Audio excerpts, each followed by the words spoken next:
medyo gumanda nga pala ang panahon ngayon. Kaya naisipan natin na tumakbo para mabawasan na rin ng mantika sa katawan. Tara, takbo tayo.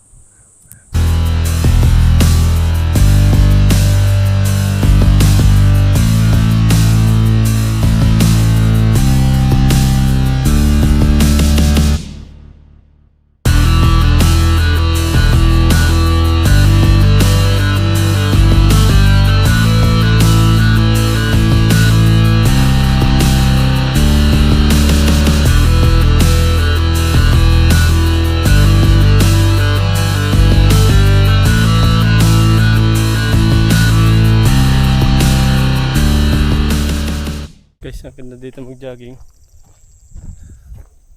Palayan. Pauwi na nga pala tayo dito guys. Salamat sa panonood.